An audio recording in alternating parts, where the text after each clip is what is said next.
नमस्ते, थर्ड आई में आपका स्वागत है। आज स्टॉक मार्केट बहुत गिरी, तो आप कहेंगे स्टॉक मार्केट गिरी तो गिरने दो, ये आप पॉलिटिकल एनालिसिस से इसका क्या मतलब है। मैं सुबह मॉर्निंग वॉक करने जाता हूँ, तो कल भी सुबह, आज भी सुबह। अच्छा, मॉर्निंग वॉक में जनरली मैं बोलूँगा बहुत रिटायर्ड लोग ज़्यादा रहते हैं। अगल बगल आवाज़ आती रहती है, लोग बातचीत करते हुए रहते हैं, कुछ बड़े ग्रुप्स हैं। सब परेशान ये हैं कि स्टॉक मार्केट गिर रही है, और सबका ये मानना है इस गिरने का एक बड़ा कारण यह है कि मोदी जी इलेक्शन हार रहे हैं। ये इंडिकेटर है, क्योंकि स्टॉक मार्केट एक बड़ा इंडिकेटर होता है इस तरह के सेंटिमेंट्स का। केवल आज के दिन में स्टॉक मार्केट 906 पॉइंट गिरी है। केवल आज के दिन और 2 दिन और मिला के पिछले 3 दिनों में कुल 20 लाख करोड़ रुपए। जब मैं 13.5 लाख बोला, 13.5 लाख करोड़ रुपए की बात है। 20 लाख करोड़ रुपया पिछले 3 दिन के अंदर इन्वेस्टर्स का मोदी जी की इस खबर से कि मोदी जी थोड़ा शेकी विकेट पे साफ हो गया। मैं आज आपको ये खबर और प्लस 10 और खबर वो ऐसे इंडिकेटर्स आपके साथ डिस्कस कर रहा हूं जिससे लग रहा है कि मोदी जी का चुनाव फंसा हुआ नहीं है। मोदी जी इस समय चुनाव में 272 क्या 200 के आंकड़े को पार करने के लिए जद्दोजहद कर रहे हैं। तो सबसे पहली बात तो स्टॉक मार्केट की।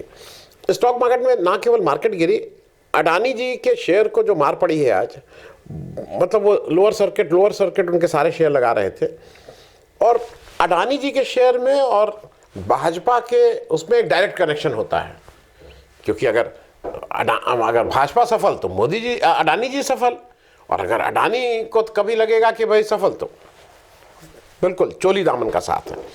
तो एक इंडिकेटर जो सबसे बड़ा और जिसको कहते हैं कि जो हृदयहीन होता है, जो इम्पार्शियल होता है, जिसमें ऑब्जेक्टिविटी सबसे ज़्यादा होती है, वो शेयर मार्केट है। और शेयर मार्केट इस समय मोदी जी को दोनों थम्स डाउन करके दे रही है, और स्टॉक मार्केट की हालत बुरी है। तो पहली बात तो दूसरा जो एक बड़ा कारण अभी, अच्छा ये सब इंडिकेटिव है, कोई मुझे तो पता नहीं, ये सब इंडिकेटिव चीज़ें हैं, और उसको हम लोग उसी पे एनालिसिस करने की बात करें। एकदम से मोदी जी CNRC लागू कर दिए, 2019 में पास करके बैठे हुए थे, परसों एकदम से आए और उन्होंने कहा कि नहीं अब CNRC लागू हो जाएगा। अच्छा, इसको लागू क्यों कर रहे हैं? और खास करके ये तो असम में बिल्कुल जोर शोर से चालू हो गए हैं। असम में आपको याद है ना कि एक नागरिक रजिस्टर और क्या क्या बना था, 7-8 साल की एक्सरसाइज चली थी। कुछ 30-40 लोग आइडेंटिफाई होके फिर 14 लाख, फिर 3 लाख लोग आइडेंटिफाई रह गए थे, याद है। और उस सारे एक्सरसाइज में पता ये लगा था कि उसमें हिंदू ज़्यादा निकल आए थे जो आपके उन क्राइटेरियाज को फुलफिल नहीं कर रहे थे। कई 100 करोड़ रुपए का आपने उसमें पैसा खर्च किया था। वो अधिकारी जी भी मालूम नहीं आजकल कहाँ, जो आपने एक IAS अधिकारी को केवल इस काम के लिए लगा रखा था। अब आप फिर से वो कह रहे हैं कि हम ये करेंगे। साथ में आप ये भी कह रहे हैं नहीं ये, क्योंकि कुछ स्टेट गवर्नमेंट ने साफ साफ कहा कि ये केवल चुनावी स्टंट है और हम अपने राज्य में इसको नहीं इंप्लीमेंट करेंगे। तो आज सरकार की तरफ से क्लैरिफिकेशन आया कि नहीं ये केंद्र सरकार ही इसको कर सकती है और स्टेट गवर्नमेंट का कुछ नहीं है इसमें से। आप CNRC ये सबको पता है। अब दिक्कत क्या हो गई कि आपका ब्लफ अब सबको समझ में आ गया है। CNRC आप केवल एक कारण से लागू करने के लिए इतना हल्ला मचा रहे हैं कि वो हिंदू मुस्लिम किसी तरह से हो जाए। आपको मुस्लिम वोट नहीं चाहिए, लेकिन अगर मुस्लिम अगर रिएक्ट कर रहा है तो उसके रिएक्शन में हिंदू कंसोलिडेट होगा। लेकिन उसमें भी आप इसलिए चूक गए क्योंकि आपने दिन, समय, स्थान ये सब गलत चुना। आपने दिन कौन सा चुना जिस दिन आपने इस चीज को बोला? आपने दिन चुना जो रमजान से एक दिन पहले की रात होती है, इसको चांद रात बोलते हैं, जिस दिन वो ये होता है कि कल से रमजान शुरू है, जिसमें रोजा रखते हैं। आपने वो रात चुनी, और पूरे 1 महीने जो रमजान का महीना है, कोई भी मुसलमान वो इबादत करता है, वो शांत मन से अपने भगवान का नाम लेता है, वो नमाज पढ़ता है, वो सारी वो बातें जो रिलीजियसली होती है उसको फॉलो करता है। और इस समय वो आपके किसी भी उकसावे में, आप जितना भी उकसाइए कि चलिए निकलो सड़क पे, मचाओ हंगामा, करो प्रोटेस्ट, वो नहीं आएगा। किसी से तो आपको समझना चाहिए था कि रमज़ान के महीने में मुसलमान अपने सारे उसको करके उसको अपने ईश्वर से ही मतलब है। ईश्वर मतलब उसका जो अल्लाह है, उसका जो ऊपर वाले हैं, उनसे मतलब है, वो उसी के ध्यान में लगा है। आप उसको प्रोवोक नहीं कर पाएंगे। और मुझे ऐसा लगता है इस महीने में उनका रिजॉल्व और वो हो जाएगा कि आप कितना भी उनको प्रोवोक करिए, वो प्रोवोक नहीं होंगे। तो ये मामला आपका थोड़ा टाइम फिस हो गया। अब नेक्स्ट, आपने एकदम से खट्टर जी को क्यों बदल दिया? कुछ अनयूजुअल नहीं लगा आपको? एक दिन पहले आप कह रहे हैं क्या आदमी है, मैं तो इनकी मोटरसाइकिल में पीछे बैठता था और कहां रोहतक के अंबाला से, रोहतक से गुड़गांव तक आ जाते थे। हालांकि उससे पहले आप किसके लिए बताते थे? शंकर सिंह वाघेला के लिए आप शायद कहते थे कि आप कहां से मोटरसाइकिल आप चलाते थे, वाघेला जी पीछे बैठते थे। मतलब इतने घनिष्ठ दोस्त के साथ 24 घंटे भी नहीं बीते कि उनको बाहर कर दिया। धन्य मोदी जी, ये आप ही कर सकते हो। खट्टर जी क्यों बदले गए? खट्टर जी का 2-3 चीजें हुई। एक तो यह है कि आपने चिर परिचित अंदाज में अपने जो आपके 4.5 साल के पार्टनर थे, जिनके भरोसे आप सरकार चला रहे थे, जननायक जनता पार्टी के दुष्यंत चौटाला जी को बाहर कर दिया क्योंकि वो सीट मांग रहे थे। अब उस पर एक गोदी मीडिया और एक सरकारी मीडिया इस तरह की बात चला रही है कि नहीं वो एज अ स्ट्रैटेजी किया गया है जिससे बीजेपी के एंटी वोट को स्प्लिट कर दें। दुष्यंत चौटाला बीजेपी के एंटी वोट की नहीं पाएंगे। दुष्यंत चौटाला बीजेपी के ही वोट पे अपनी दखलंदाजी करेंगे। जो 4.5 साल तक वहाँ रहे, जो व्यक्ति किसान आंदोलन के समय मुंह से तो बोला कि इनका होना चाहिए लेकिन एक्चुअल कुछ नहीं किया, जो व्यक्ति जब वो हमारी खिलाड़ी जो लड़कियां थीं, महिला जो जिन्होंने पदक जीता था, उनके ऊपर जब दमन हो रहा था, उनके ऊपर जब कुछ पुलिस उनको खींच के हटा रही थी, उस समय आप कहाँ थे? और अब आपको बीजेपी की ये थ्योरी कि नहीं इनके जाने से ऑपोजिशन के वोट को स्प्लिट करेंगे, मेरे ख्याल में अनफाउंडेड है। आप शायद उनके लिए बैगेज हो गए थे, तो आपको बाहर करना ही ज़रूरी था और कोई रास्ता नहीं था। दूसरा जो मुझे ऐसा लगता है कि उनको 2 लोगों से छुट्टी पानी थी, एक खट्टर जी से और एक अनिल विज से।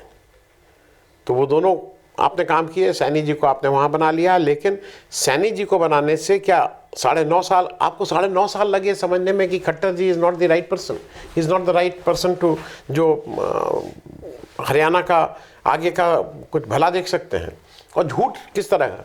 सरकारी मीडिया कह रहा है नहीं असल में बीजेपी का रूल है ना कि 2 टर्म के बाद हटाते हैं। तो शिवराज सिंह चौहान कितने टर्म रहे थे? क्यों झूठ बोलते हैं? खैर, जो वहाँ की राजनीति है वो भी कुछ अलग ढंग से दिखाई दे रही है कि हरियाणा में आप अनस्टेबल विकेट पे हैं। 10 में 10 आप पिछली बार सीटें आई थी, इस बार आप कितनी सीटें ला पाएंगे आप अनश्योर हैं। और इसीलिए आप ये सारा शफलिंग कर रहे हैं बाद में कि बैकवर्ड को लाओ, इसको लाओ, खट्टर जी को हटाओ, ये करो वो करो। लेकिन उससे कितना होने वाला मेरे ख्याल में नहीं। एक वो कैप्टन जो पिछले 9.5 साल से उस स्टेट को चला रहा था, इलेक्शन से 10 दिन पहले अगर आप अपने कप्तान को बदल रहे हैं तो उससे मामला और ख़राब होगा। दूसरा, आपने उड़ीसा में जाके क्यों जबरदस्ती को गठबंधन कर लिया? आपको अंदाज है कि इसका बैकलैश कितना है? पिछली बार उड़ीसा में 21 सीटों में 1 सीट इंडिया गठबंधन की कांग्रेस जीती थी।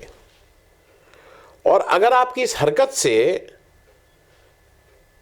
कांग्रेस पार्टी 1 से ज़्यादा सीट जीतती है, वो केवल और केवल आपकी गलत निर्णय के कारण होगा कि जिस ढंग से आपने उड़ीसा में बीजू जनता दल के नवीन पटनायक साहब के साथ हैंडल किया, ये लॉजिकल है ही नहीं। कौन नहीं समझ सकता है एक ऐसी पार्टी जिसके 12 सिटिंग एमपी हो, वो आपसे कहेंगे नहीं तुम 13 एमपी लड़ो, हम कम एमपी लड़ेंगे। एक ऐसी पार्टी जिसने पिछले इलेक्शन में 146 या 147 कुल सीटें, उसमें से 107 108 सीटें जीत के आई थी, वो कहेंगे नहीं हम तो 100 ही सीटें लड़े, आप जाके लड़ो। क्यों? हाथ में रोड लड़ने की बात नहीं। हमारे एक साथी कह रहे हैं उड़ीसा के, वो कह रहे हैं कि गन पॉइंट पे करके किया गया है। कितना आप डराएंगे? उड़ीसा के लोगों को इस पे क्षोभ है, गुस्सा है कि आप इस तरह से आप हर जगह वहाँ की अस्मिता को से खेलते हैं और वहाँ का एक बैकलैश आपके ऊपर आता है। आप अब ये सब चल ही रहा है, उस आटा ऐसी गड़बड़ सन रहा है, उसमें पानी और डाल दिया इलेक्टोरल बॉन्ड्स ने आके। अब आपकी कलई खुलने वाली है ना, आप कुछ कर लीजिए भाई। सुप्रीम कोर्ट ने तो कहा ना कि करो, आप उसमें कहेंगे कि नहीं, आप आधा अधूरा जो भी डेटा देंगे, डेटा तो होगा ना, तो कुछ एक मोटी पिक्चर तो दिखाई देने लगेगी। इलेक्टोरल बॉन्ड्स में आपने बहुत कोशिश की कि स्टेट बैंक को ले आओ, उसके थ्रू करो, वहाँ लाओ। हरीश साल्वे जी को आप गए, हरीश साल्वे जी को ले आओ। हरीश साल्वे जी तो सब आपके मतलब हर तरह की समस्याओं से आपको निकाल देते थे। क्या हो गया उस दिन? तो जिस ढंग से वो आर्ग्यू कर रहे थे, वो तो मतलब वो लग रहा था कि लंदन में बैठ के सुप्रीम कोर्ट में आर्ग्यू करते हैं, जिसके लिए इससे पहले मैंने देखा था उनका भौकाल। सुप्रीम कोर्ट के जज बैठे रहते थे तो कहते थे नहीं नहीं मैं लंदन में हूँ, क्योंकि मेरा टाइम है खाने का, मैं दवा खाता हूँ, तो मैं ज़रा खाना खा लूँ, आप लोग रुकिए। तो सारे जज लोग बैठे रहते थे, ये अपना 20-25 मिनट में खाना खाते थे, फिर ये करते। ये वो जलवा है भाई। उस दिन हकला रहे थे सुप्रीम कोर्ट के सामने इलेक्टोरल बॉन्ड को लेके। इलेक्टोरल बॉन्ड्स आपको काफ़ी कष्ट पहुंचाने वाला है। अभी तो कष्ट शुरू हुआ है, वो वोट की दृष्टि से भी आपको को भारी पड़ने वाला है। एक चीज़ का मुझे अभी तक आंसर नहीं मिला है, मैं आंसर पूछ रहा हूं लेकिन अभी तक नहीं। इलेक्शन कमिश्नर गोयल जी ने इस्तीफा क्यों दिया? वो कुछ ना कुछ कारण है। और अभी क्या हो रहा है कि आपके चूंकि सारे निर्णय उल्टे हो रहे हैं, अगले 2-4-5 दिन में पता ही लग जाएगा कि गोयल जी ने इस्तीफा क्यों दिया। और जब पता लगेगा तो ये निश्चित है कि वो भी आपको बूमरैंग करेगा, क्योंकि आपने गोयल जी का इस्तीफा करा के आपने आ बैल मुझे मार कर लिया है। एक पूरे देश में अब ये बात चल रही है कि भाई आपने किस तरह से जो सिलेक्शन कमेटी है उसमें आपने चीफ जस्टिस ऑफ इंडिया को कैसे हटाया था, और कैसे आप अपने आदमी को लाना चाहते हैं, और कैसे आप ये सब करते हैं कि इलेक्शन कमीशन में कोई से न रहे किसी की। वही डिबेट चल रही है। दूसरा, खुदा न खास्ता भाई इलेक्शन कमीशन में लोग पिटीशन भी डाल रहे हैं, तो वो कहीं ऐसा कुछ मामला, अब आप अगर जानबूझ के करवाना चाहते हैं कि कुछ इस तरह का मामला बन जाए कि इलेक्शन ही पोस्टपोन हो जाए तो अलग बात है। लेकिन गोयल जी का इस्तीफा आपके अगेंस्ट गया है। उत्तर प्रदेश में अच्छी खासी एक सरकार जो आपके बिल्कुल ठीक से चल रही, उसमें एक्सपेंशन करने की क्या जरूरत थी? सिर्फ इसलिए कि योगी जी अच्छा कर रहे हैं आपके बाकी भाई, लेकिन वो आपके लिए उस तरह से ताली नहीं बजाते हैं जैसे खट्टर जी बजाएंगे, या आपके गुजरात के लोग बजाएंगे, या कोई और बजाएगा, या गौतम यादव जी बजाएंगे। केवल इसलिए कि योगी जी को थोड़ा डाउन साइज किया जाए। आप ओम प्रकाश राजभर को ले आए। ओम प्रकाश राजभर के क्या क्या बातें करता था योगी जी के लिए, याद है ना आपको? उनको नहीं, हम तो उनको कैबिनेट में लेना ही पड़ेगा, लेना ही पड़ेगा। ओम प्रकाश राजभर का लड़का घोसी से लड़ रहा है, देखिएगा दूध का दूध और पानी का पानी पता लग जाएगा। जो घोसी का विधानसभा इलेक्शन हुआ था ना, सुधाकर सिंह वाला, लोग कह रहे हैं सुधाकर सिंह पार्ट 2 होने जा रहा है। राजभर को छोड़ के सारी और जातियां एक जगह एक छत्र के नीचे इकट्ठा होने जा रही हैं। तो राजभर जी को आप क्यों लाए? केवल इसलिए कि योगी जी को नीचे देखना पड़े। ये जो निगेटिविटी है ना आपकी, उसको कहीं ना कहीं आपको उसकी प्राइस देनी पड़ रही है। बिहार में देखिए चक्कर क्या है, ये जो गेम है ना, ये हूल का गेम है, जिसको बोलते हैं हूल कौन दे देता है जितना। आपने जाके हूल दिया उड़ीसा में, उड़ीसा वाले तो मान गए, बिहार का आदमी तो मानेगा नहीं। आपने हूल दिया, उधर से 4 गुना हूल आ गया चिराग पासवान का।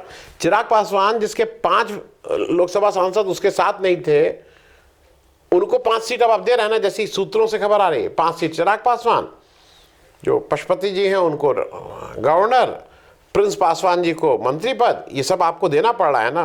क्यों दे रहे हैं चिराग पासवान को? क्योंकि चिराग पासवान वहां रहेंगे तो नीतीश जी का मूड कैसा रहेगा, और नीतीश जी को आपको 16 सीट फिर देनी पड़ रही, जिनको ये हो रहा था 10-12 सीट देंगे। तो आप कुल जमा बिहार में आप ये सब जो काम किए, उससे आपको लगता है, कुछ लोग अभी भी मुझसे कहेंगे, लेकिन मुझे ऐसा लगता है कि नीतीश जी के अगर उस तरफ चले गए हैं तो असर पड़ा है। शुरू में जरूर था कि इंडिया अलायंस को झटका था, लेकिन वो इतनी जल्दी हो गया था कि उस झटके को सह लिए। अब एक मैं और चीज कह लूं, जो आपका मामला चल नहीं रहा है, जो आपका सबसे बड़ा हुक्म का, जिसको कहते हैं ना तुरुप का इक्का, राम जन्मभूमि वाला, जो आपने आके इतनी कस कस के उसका आके दंडवत हो के आपने उसकी प्राण प्रतिष्ठा की सबकी, वो क्यों नहीं चला मोदी जी? मुझे भी दुख होता है, वो तो चलना ही चाहिए था। कहाँ से शंकराचार्य जी आके बताने लगे कि ये सब शास्त्रोचित नहीं है, शास्त्रों के अनुरूप नहीं है, हिंदू धर्म के हिसाब से नहीं है। कहाँ से कहाँ आके कह दिया, आपकी सारी मेहनत पे पानी फेर दिया। 5 साल से प्लान चल रहा था, कैसे करेंगे, ऐसे करेंगे, ये वाला कपड़ा पहनेंगे, ऐसे ऊपर जाएंगे, ऐसे नीचे जाएंगे, ऐसे आंख मूंदेंगे। शंकराचार्य जी आके उसको कर दिए, पानी पड़ गया। एक चीज और इंडिकेट कर रही है, जहां से ऐसा लग रहा है कि आपका मामला गड़बड़ हो गया है। आपकी पार्टी के गौतम गंभीर पहले ही बोल देना मैं इलेक्शन नहीं लड़ूंगा, जयंत सिन्हा कह रहे हैं मैं इलेक्शन नहीं लड़ूंगा, नितिन पटेल आपके डिप्टी चीफ मिनिस्टर थे, वो कह रहे हैं मैं इलेक्शन नहीं लड़ूंगा, डॉक्टर हर्षवर्धन राजनीति से ही संन्यास ले रहे हैं, आप टिकट बांट रहे हैं तो उसमें से बाराबंकी के उपेंद्र रावत जी के वीडियो आ जा रहे हैं, वो कह रहे हैं नहीं मैं इलेक्शन नहीं लड़ूंगा, पवन सिंह कह रहे हैं मैं आसनसोल से इलेक्शन नहीं लड़ूंगा। मतलब बीजेपी का टिकट, जहां पे टिकट का मतलब कि मोदी जी ने तो एमपी का एक तरह से सर्टिफिकेट दे दिया कि जाओ जाके लोकसभा में बैठना ही बाकी है अगले 10-20 दिन बाद, उसको लोग कह रहे हैं नहीं हम नहीं लड़ेंगे, हम नहीं लड़ेंगे। तो इंडिकेशन तो है कि मामला गड़बड़ है। एक और इंडिकेशन है, आपके कुछ जो खास एमपी हैं हरियाणा में, ब्रिजेंद्र सिंह आपके सिटिंग एमपी हिसाब से क्यों छोड़ के आए हैं, और पिता भी आ गए वीरेंद्र सिंह साहब, क्यों छोड़ के आए? आपके चुरू राजस्थान से राहुल कसावा, ये क्यों छोड़ के आए, छोड़ के क्यों कांग्रेस ज्वाइन कर रहे हैं? अगर ये दोनों लोग तो सिटिंग एमपी है ना, अगर कुछ पल्स का अंदाज नहीं होता कि इलेक्शन लड़ेंगे, तो क्या उनको पल्स का अंदाज, उनको ये नब्ज कहीं मिली कि बीजेपी इलेक्शन हार रही है? ये बात मैं सिर्फ इसलिए इस बातों को कह रहा हूं कि एक जो बार बार एक नैरेटिव बन रहा है ना कि मोदी हैं तो उन्हें मुमकिन है, इस बार मोदी जी जो भी दांव चल रहे हैं, जो भी दांव लगाने की कोशिश कर रहे हैं, वो थोड़ा उल्टा लग रहा है, इसमें कहीं कोई दो राय नहीं है। अब देखिए आने वाले समय में मोदी जी अपने तर्कश से नया और कौन सी चीज़ लेकर निकाल के करतब निकालते हैं जिसकी वजह से वोट थोड़े उधर मुड़ जाएं। लेकिन फिलहाल तो जो पिछले कुछ दिनों से चल रहा है वो सारी चीज़ें मिसफायर हो रही हैं। थैंक यू सो मच, धन्यवाद।